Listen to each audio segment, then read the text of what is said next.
Thank you.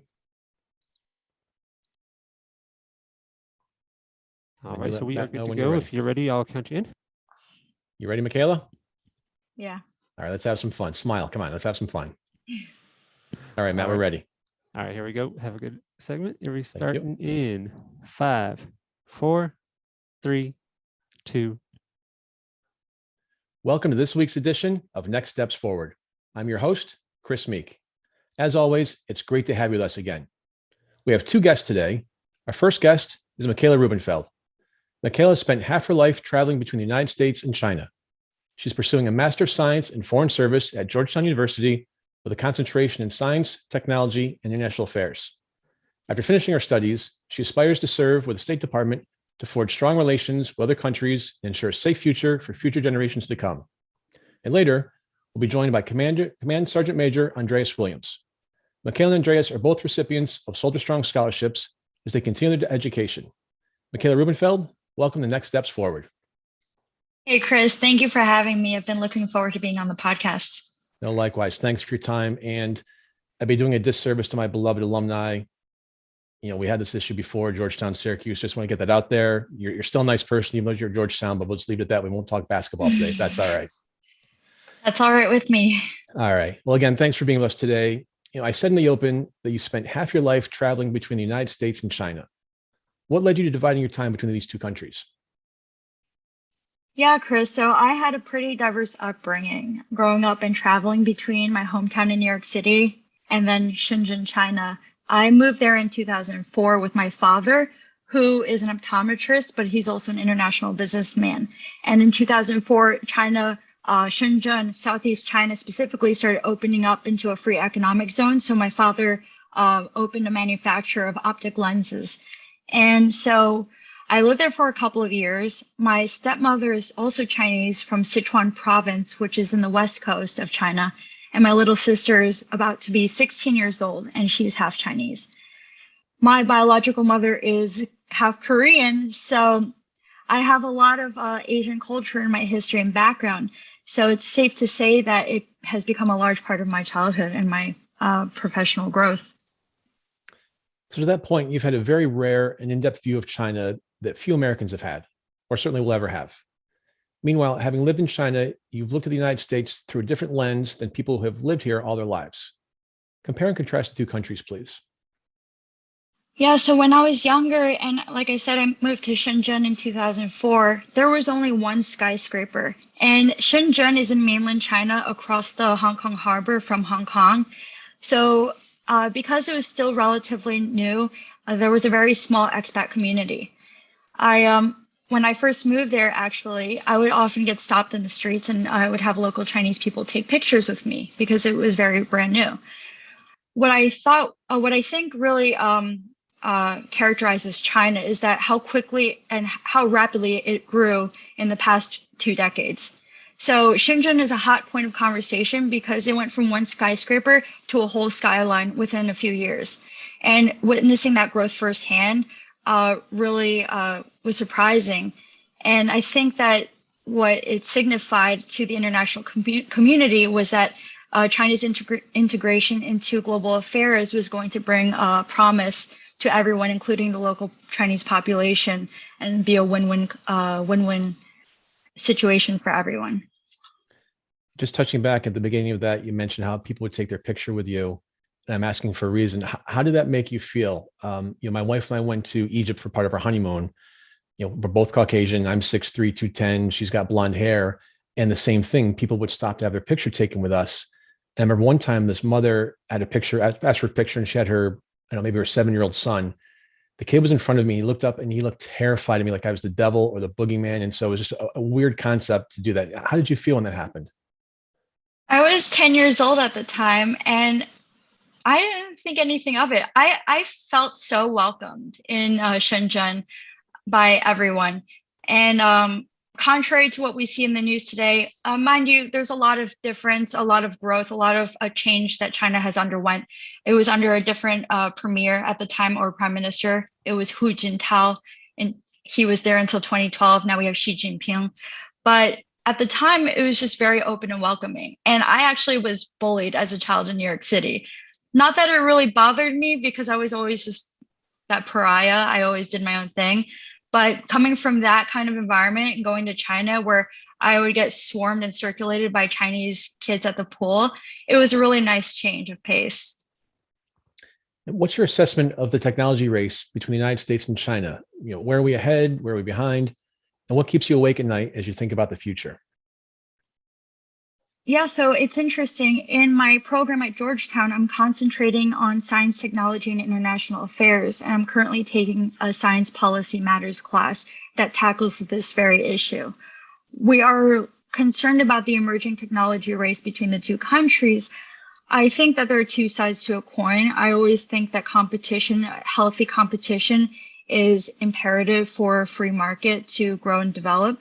At the same time, a lot of people are concerned because a lot of policymakers in DC are worried that we don't have enough government initiated kind of inspiration for private sector innovation in emerging tech, whereas China's centrally planned economy kind of gives that more flexibility of working with their private sector. So I see that where this can go, where this can cause concern for the United States versus China. But I know that a lot of people now in DC are looking at developing task forces on specific issues of AI, quantum computing. So, it really depends on what we do in the next few years and how we really want to shape our future. And what did or do you like most about China? And what do you think would most surprise the average American about that country? So this is what I love about China, and this is also what would surprise people about China. China has a lot of diversity in languages, cuisines, environments, even local cultures. Although the Chinese government holds that China has a 90% Han ethnic Chinese majority, there are 55 additional ethnic minorities that are officially recognized in China. And people forget that China has a lengthy, very flourishing ancient history and has underwent 2 rules under foreign or ethnic minority powers, such as the Mongols in the Yuan dynasty and their latest dynasty, the Qing dynasty by the Manchurians.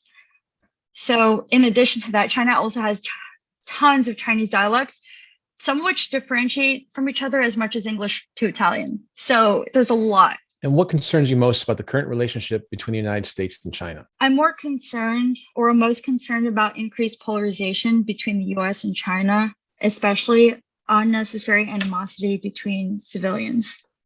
For example, with increased anti-Asian hate that occurred during COVID is unwarranted. All of my Asian family and friends suffered equally, if not more, during the pandemic. And I just think that it's just not right to pit whole groups against each other in that regard. However, on a positive note regarding US-China government relations, although I'm worried about increased polarization between the two countries, I have to say that I 100% do not believe that a World War III is going to happen between 2 nuclear powers. China and the US are not going to push each other into corners where they're going to have to fight for life or death.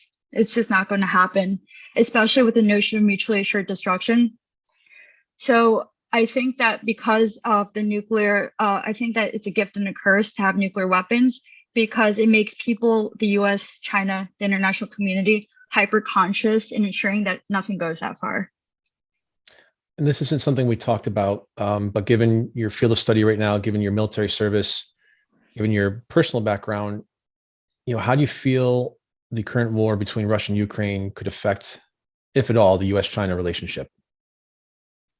Just your personal opinion. So I think that China is sitting back. I think they're smart. They're not going to jump on the bandwagon. They haven't. They have sat out on any of the charges that we've put on Russia and the international community.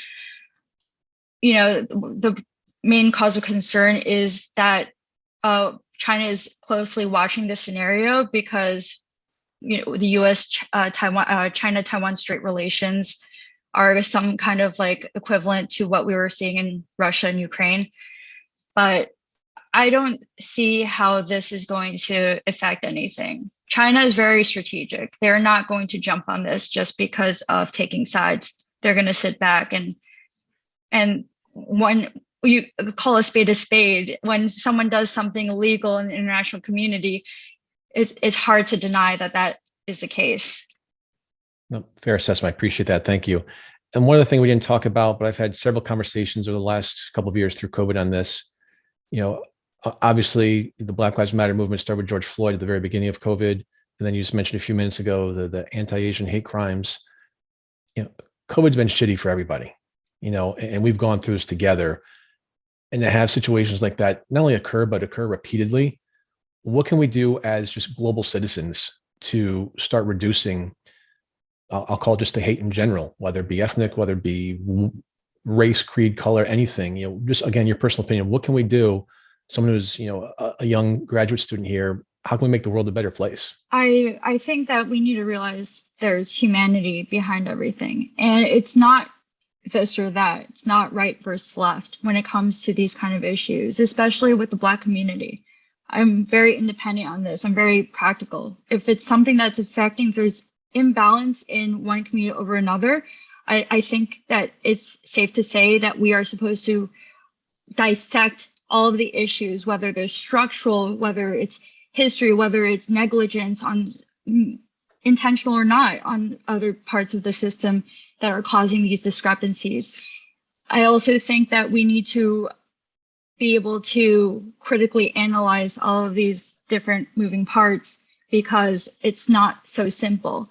And I totally disagree with the mainstream media that they oversimplify things. And we have to remember that the media is a corporation. And so they're going to put out inflammatory content. No one wants to hear about the nice things that happen every day. Everyone wants to hear about the bad things, but the problem is it triggers a lot of emotional responses, for better or for worse. Everyone has issues and they have bad experiences, and then it invokes that again. So I really think that we all need to come together and stop being polarized by all of this ridiculousness, because at the end of the day, no one wants to see someone else hurt or affected by injustices, period. No one.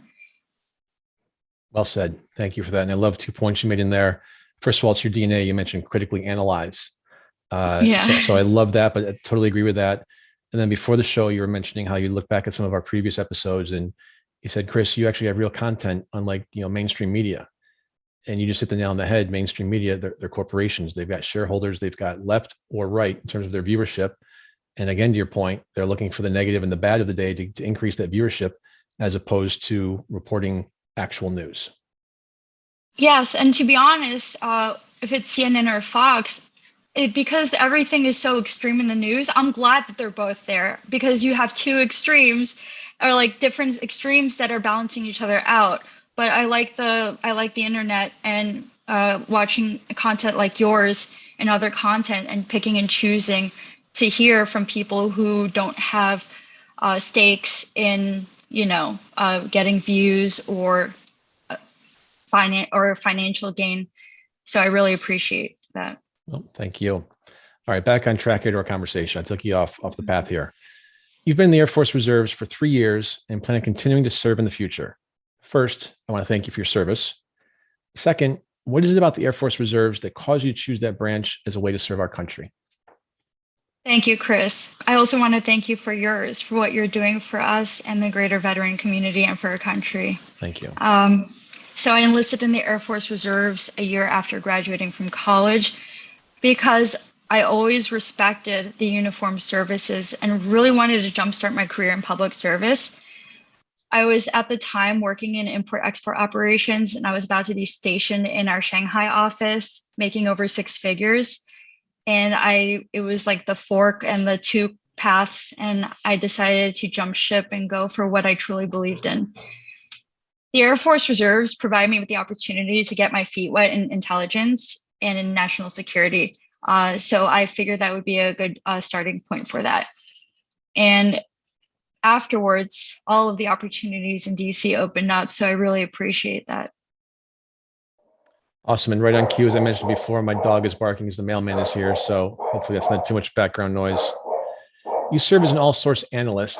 and I'm familiar with a lot of military occupational specialists, but never recall hearing that one. What does an all-source analyst do? Yeah, so an all-source analyst is basically an intelligence analyst that uses a wide range of sources to synthesize comprehensive intelligence products. So, for example, I could use signals intelligence, space intelligence, or geospatial intelligence, which also ties into space and satellites.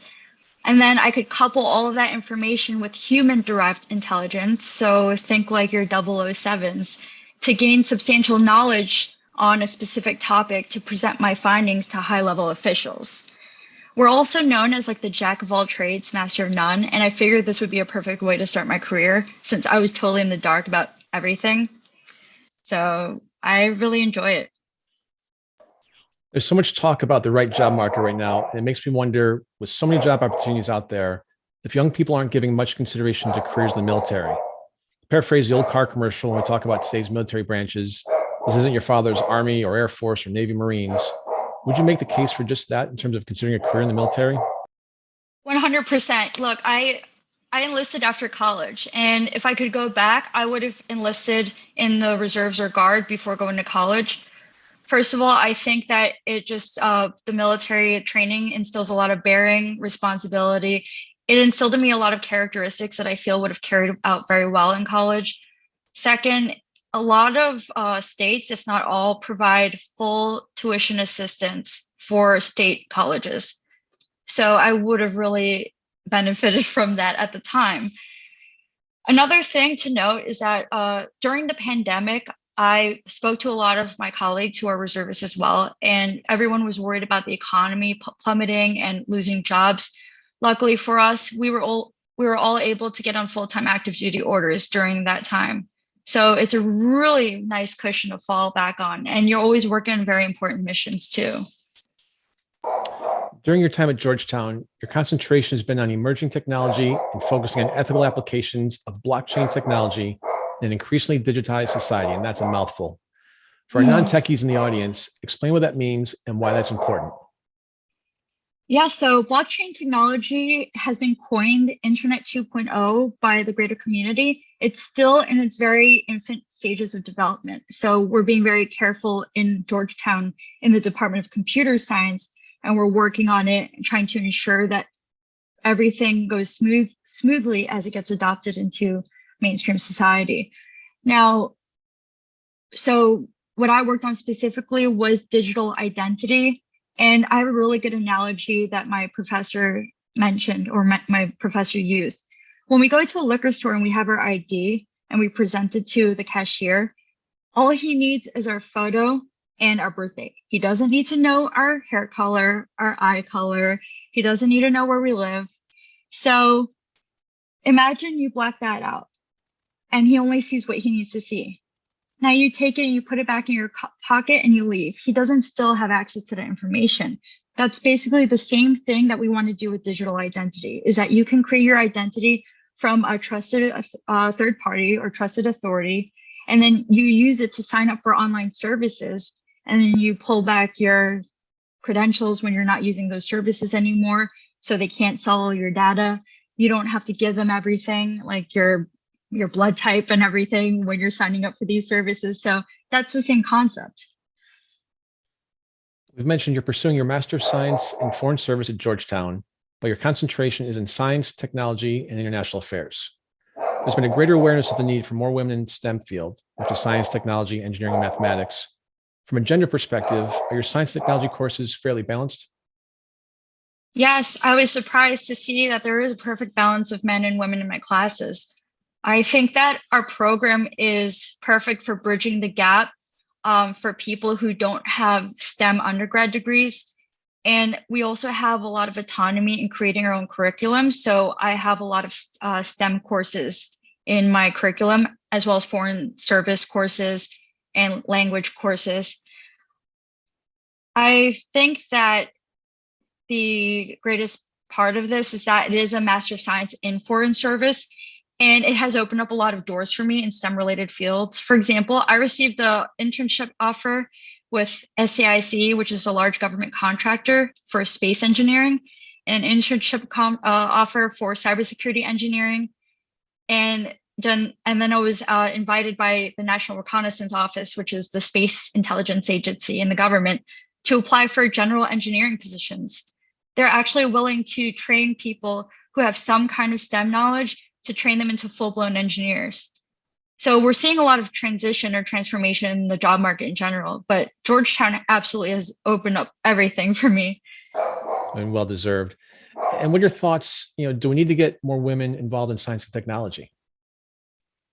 Yeah, so this is a complicated issue. I think that in STEM, women tend to lean more towards biological and life sciences, and men gravitate towards computer science and engineering. Specifically in the United States, I think this is from a preference standpoint, just different preferences.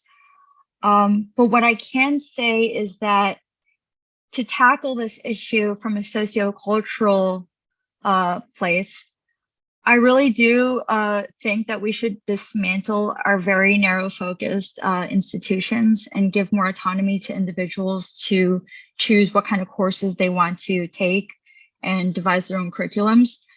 One of the reasons why I think this should happen is that one of the largest deterrents of me pursuing computer science in undergrad, it was such a strict schedule, and I didn't want to spend all my time coding. And maybe I would say comfortably that over half the people who graduate from that program aren't experts in the field. And then a lot of people with computer science degrees don't even do coding most of their time. You can go into managerial positions. You just need to speak some tech lingo. So if we gave people the opportunity to take STEM-based courses and we started to look at people with those requirements that, hey, can you speak techie? And also, can you tie this into this? I think you would see a lot more participation, not only from females, but I think underrepresented minorities. And you would have more diversity in perspectives for that. So after you complete your studies, you aspire to serve in the State Department to forge strong relations with other countries. After all your personal experience and studies, does that mean you're going to be focused specifically on China, or do you have other countries or regions of the world that are calling you? Yes, I would love to serve in the State Department as a foreign service officer, but I'm also open to other civilian officer positions within the intelligence community or the greater federal government. China is close to home because that's my childhood, my history, my background knowledge.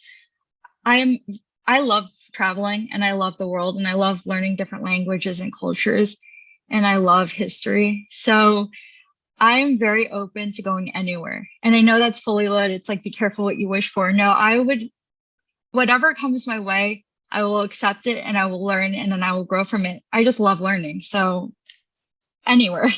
Overseas though, I want to go overseas. I want to experience things. Terrific. We have just a few minutes left. What advice do you have for young women who are thinking about a career in either the military, foreign service, or the intelligence field? Do it. It's really a meaningful career and the opportunities are endless. Especially in intelligence, you can translate those skills into so many private sector jobs, ones that work with the government or ones in consulting or whatever you want. It's always great to have that background experience and to also work for the international community and for humanity's future. And I would say that we have so many incredible women in high-level positions who shatter gender barriers in our government now. But if you are going into a field that doesn't have a lot of women, I would tell you that you should not let that stop you. I think that it is important, and this is some ethos that I carry, that I want to become the leader or mentor that I always wanted.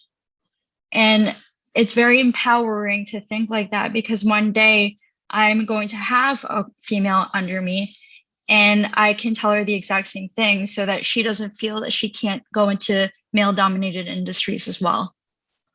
Fantastic. We've been talking to Michaela Rubinfeld. Michaela, thanks so much for being with us today.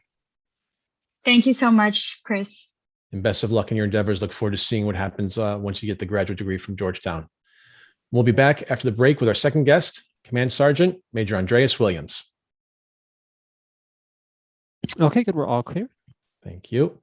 So, Matt, and we are back with our second guest in this week's installment of Next Steps Forward. Command Sergeant Major Andraus Williams was appointed Senior Enlisted Leader for the Camp Roberts Garrison Training Center in California in October of 2020. In this role, he serves as a principal military advisor on all enlisted matters affecting training, utilization, health of the force, and enlisted professional development.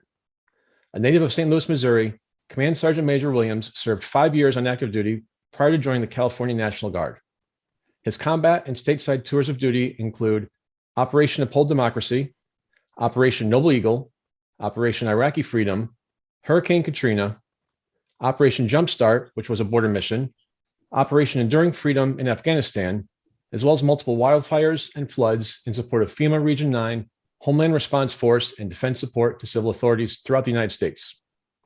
His awards are too numerous to mention in the remaining 25 minutes we have left, but I will point out one in particular. He is a recipient of the Order of Maréchaussée Award, which is one of the highest honors bestowed upon a military policeman.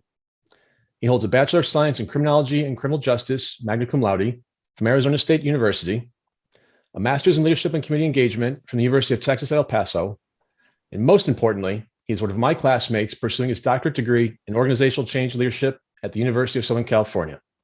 Command Sergeant Major Andraus Williams, welcome to Next Steps Forward. Hey, thank you for having me, Chris. Appreciate you reading the bio. I didn't realize I'd done so much in my short 30-year career, but I'm happy to be here, and thank you again. Well, I think the intro took about 10 minutes to read, so I'm not sure how much time we have left. We'll check with the producer. But, of course, congratulations on all your terrific accomplishments. I know that there are many more.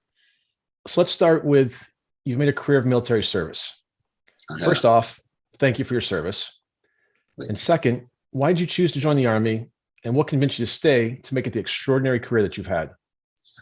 Thank you for asking, Chris, and I appreciate you recognizing my service. As a young boy growing up in St. Louis, Missouri, a lot of my uncles, people within the community, went off to the Army. I used to always see them in their uniform. They always looked very polished. I was impressed by the discipline, and which really attracted me to the military. Usually between the ages of 10 to 16, you start developing your human development, and that kind of decides on what direction you're going to go in life. And at that point, that's where I really started developing that military is going to be a career for me, specifically the Army. I know I have an extraordinary career within that. Within my first 10 years of the military, I was really just trying to find my way, wondering if it was for me, if I had an imposter syndrome, do I belong within the Army. At my 10-year mark, 9/11 happened. I received orders to be deployed in support of Operation Noble Eagle, where I went out to Washington to help support that mission. And at that point, I made leadership a choice. I took on a mentor who kind of helped develop me. And I knew if I was going to be here, I had to make some decisions. And that's where I made that leadership decision. And I led men and women during Operation Noble Eagle and other numerous deployments. And that's where I really decided that, hey, this is for me, and decided to make that career commitment. If 9/11 hadn't happened, do you think you would have chose to do something else? Chris, we have failure resumes in our life. If 9/11 would have happened, I probably would have got out. Who knows what trajectory my life would have been on. So sometimes things happen that's less fortunate, but then it changes trajectory in other people's lives. And I probably can safely say I probably wouldn't be sitting here right now having this conversation if 9/11 wouldn't have happened. Some folks in our audience probably aren't familiar with many details about the military and its ranks. So forgive me, but I'm going to steal your thunder right now by saying that I've read that 0.8% of active duty personnel and 1% of reserve soldiers earn the rank of Command Sergeant Major. As you mentioned, you had the goal of joining the Army at an early age. Was also a goal to earn that rank of Command Sergeant Major? I see you done your homework, and you're absolutely right. It is less than 1%. And then if you look at underprivileged groups, we're even less than that. When I first joined the military, ideally I wanted to be a staff sergeant. E6 staff sergeant was the goal, which is your first level of supervision. And that's pretty much where it stuck. But As I started to lead, as I started developing myself in my leadership positions, somehow I came up with making a Command Sergeant Major E9. And, I don't give myself all the credit for that. It's the men and women that I led that really set me up for success, following orders. Sometimes we look at a pyramid and you see this Command Sergeant Major sitting on the top and all the people underneath the bottom. Sometimes you really need to look and switch that around, because without their support throughout all my campaigns and all my missions, I wouldn't have made that rank. So even though it was me by myself, it was a team that helped me get there. And in my wildest dreams, I wouldn't have never thought that I would get to that rank. And as I mentioned earlier, when we talk about underprivileged groups, me, obviously African-American, I'm actually the first African-American Command Sergeant Major to head up our brigade, which is the 49th MP Brigade. So that tells you how small that number can be. But that's, I give a lot of credit to a lot of my mentors along the way. One who I specifically got to shout out is General Paoletti, General Robert Paoletti, and the Colonel Anthony Bangalore. They was a big influence in my career, and so influenced, that's how I ended up here. They influenced me, talked to me, coached me, and encouraged me to be part of the USC program, part of the USC family. So I really thank them for taking the time out and giving me that one-on-one coaching and mentorship. And and here I am now. Spoken like the true humble leader that you are. Thank you. We often hear that military service builds character. How does it do that? And in what ways did it help you build character?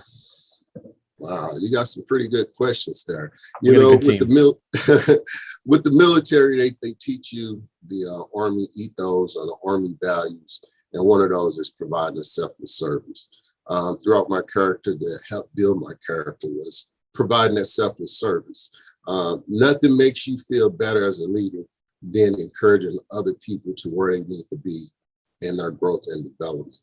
And that's why I really stand by, providing that selfless service to the men and women out there, to our country, to our community, and also to my family. And I thank the military for that, instilling that characteristic in me. Also, you also have integrity, honesty, which comes with it, but nothing makes a person feel better than selfless service to those you serve. And certainly one character building experience must have been your assignment in New Orleans in the aftermath of Hurricane Katrina. What did that deployment mean to you, and how would you rank it among your various deployments over the years? Wow, Chris, you take me back thinking about that. New Orleans was really something, Hurricane Katrina. And I rank that up there as probably number 2. And the only reason why I say number 2, because my 2 combat experiences, some of the things that I could talk about as we go on with the interview. But I rank that as number 2 because it was right here on our own soil, watching a community, a city that's just going submerged in water. Just seeing the people with what they had in their hands is all that they had.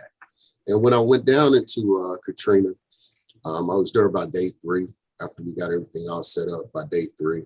And I was stationed at the airport and just watching the families with kids, people with dialysis. My mother, she passed away because of kidney failure, and she was on dialysis. So just seeing the different people with all that they own in their hand coming up to the airport, needing dialysis, trying to get triage, and just looking at that and just knowing that just because I'm in another city, but this is actually happening right here on U.S. soil. And most of the people that showed up, they just wanted to get on an airplane and get out of there. We had to select who went on what airplanes, where they were going. Some of the people showed up, said, okay, they want to get out of here.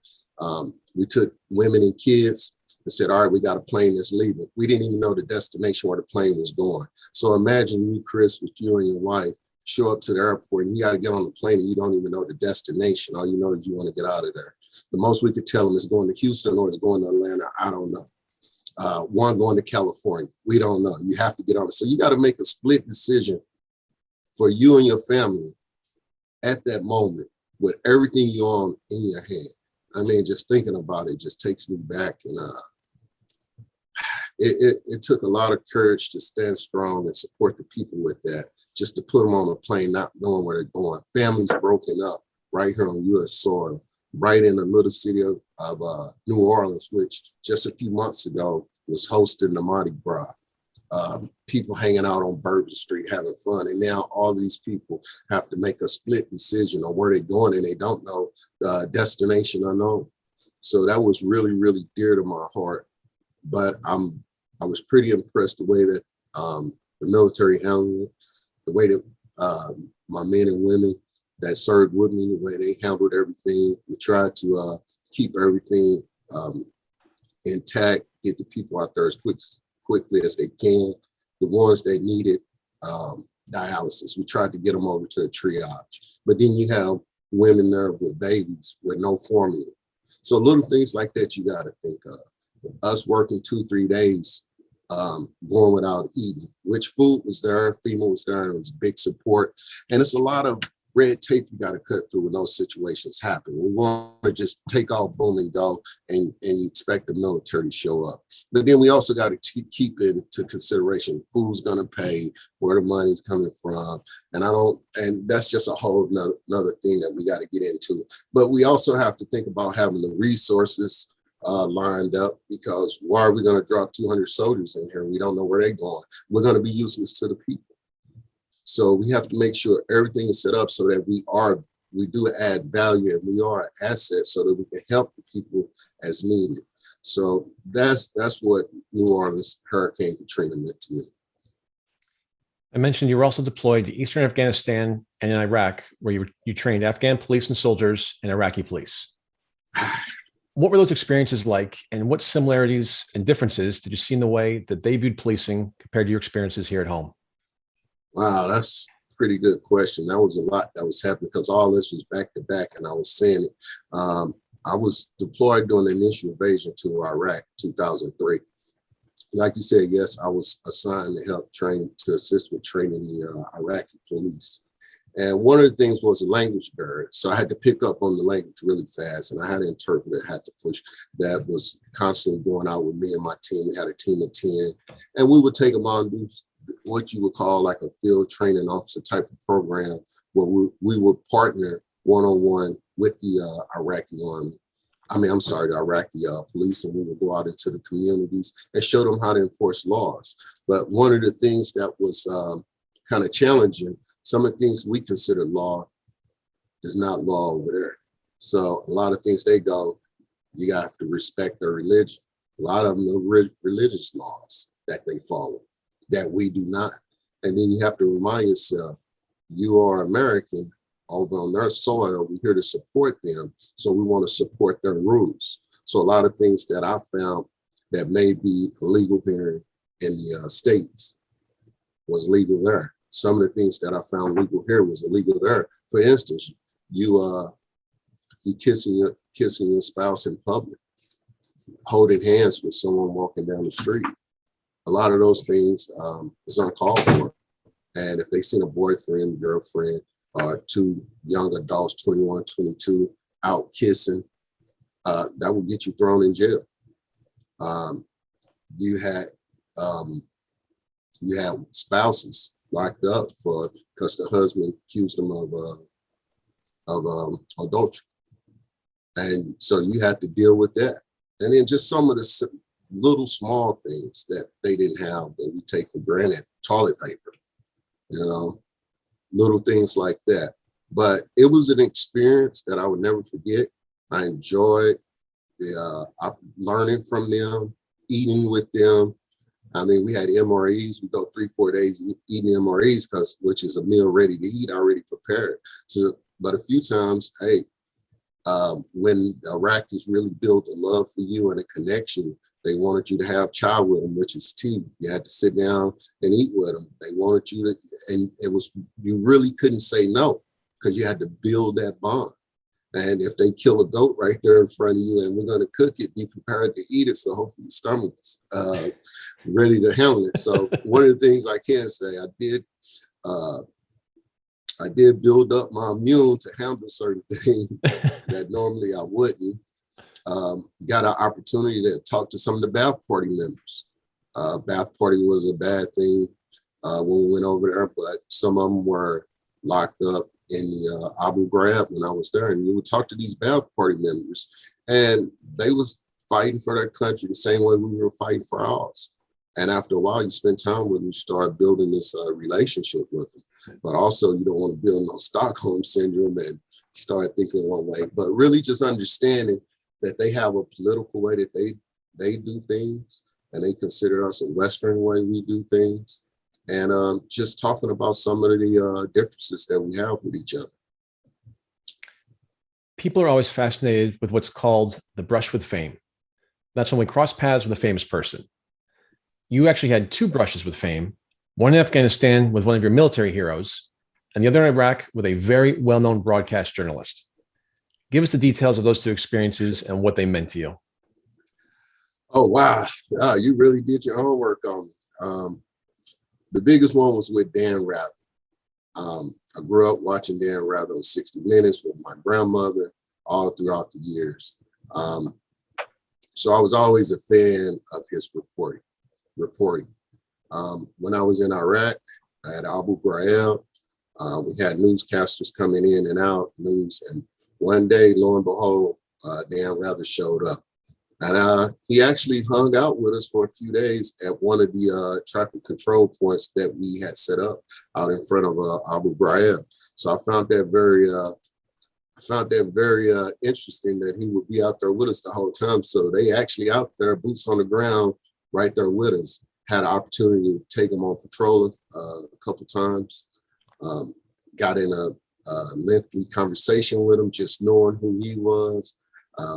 He was just, sometimes you see these people on TV and you're thinking one thing, but really interacting with him and him thanking us for our service and what we're doing, but he was right out there with us.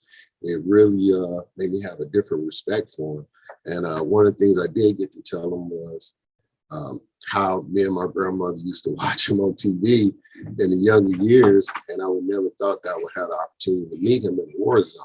I mean, you always see him out there covering wars, doing the Desert Storm, and things like that. So never in a million years I thought I would have that opportunity to see someone that I really admired on television, and just to be so down to earth. And I mean, just stand out there in harm's way for hours at a time with us to get his story. So that was very, very fascinating. Other ones, when I was in Afghanistan, you mentioned Afghanistan. I got to say that's my favorite moment, because as a military personnel soldiering, I had the opportunity to meet General Petraeus. David Petraeus. And one of the things with him, he was actually over Iraq in 2003 when we were doing that campaign with that deployment. Now he was in charge of theater while we were in Afghanistan. So he would come up to where I was located, because I was actually out living with the Iraqi army, the Afghan police and the Afghan army. So he would come up to where we were stationed at on Mattoon Hill and coast Afghanistan. So I had an opportunity to brief him on the situation that was taking place up there. And I was a little starstruck, and he had one of my other favorite reporters with him, Katie Carrier. So she would travel around with him. So just interacting with him, having just the candid conversations, watching him on TV. Now he's right here in front of me. I can still remember when President Obama sent him over to Afghanistan to be the theater commander, not knowing that I would have this opportunity to actually brief him on the situation in Coast and what we were doing over there. As a California National Guardsman, it's just, you don't think about those things. And the conversation we had, it was just, priceless. And I cherished that, because I always read about it, followed his leadership style, a lot of his strategic war planning. I mean, it was just beyond approach. So I have to say that was a really big moment for me in my life. You spent a lot of time in the field, a lot of time in the classroom. Are leadership skills from the military and police service transferable to the classroom? You know, the military and me working as acting chief of police currently right now for the Department of Veterans Affairs Police. With that, and also being my military extensive career, they teach you a lot of leadership, a lot of strategic leadership when you get to this level. Also with law enforcement, a lot of leadership. And it prepares you for your next steps forward. And with that, when you're in the class, everything that I've gained, my knowledge over the years, I have two options I can do. I could ride off in the sunset, give me a pina colada and sit out on the beaches of Florida, or I can give back to my community. And one of the ways I plan to do that is by being in the classroom with the leadership and everything that I've learned. And it has prepared me to be, to lead from the front, to be that person out front. It assisted me in just writing skills, in your delivery, your approach, your discipline. So all of that combined has prepared for a life in the classroom. And as I go, the way that I interact with my fellow students, all that is contributed to the military. So that's how that worked out for me. So I forgot your Chief Command Sergeant Major, soon to be Dr. Chief Command Sergeant Major. So I'll get it right. Yeah, I have a few titles underneath my belt. So, yeah, you're okay. You're okay though. Your success has clearly made you a role model for many people, but your mission is to serve as a role model for a specific group of people. Who are they, and why are you committed to their success? You know, the biggest thing that I'm focused on. Can you repeat the question? I'm sorry. Sure. So you're a role model for a lot of people, but there's a specific group of people that you want to help be committed to their success. Yes. I like to consider myself a role model, but I would like to be a role model to everyone, all men and women, but specifically for underprivileged men and women, specifically African American. You know, I don't want to leave any other ones out, but I really focus on Black and brown because I was one of those young kids growing up. And you know, as we try to develop ourselves, we got to understand the importance of mentorship. And I'll be honest with you, all my mentors have been white. And they have definitely, but it took them to take that time out with me to get to where I have to go. And the only thing they asked me was to pay it forward. And doing that is by being that role model within my community for my people to assist them with getting to the next level. Because like I said earlier, between the ages of 10 and 16 is where we develop our human development. And it's really important, just as African-American men, to be active role model in our youth, the next generation's life, because it really plays an important role, because a lot of times we want to take on occupations, or we want to take on careers, and how do we get there? If they don't see enough representation of us that look like me, they may think that they can get there.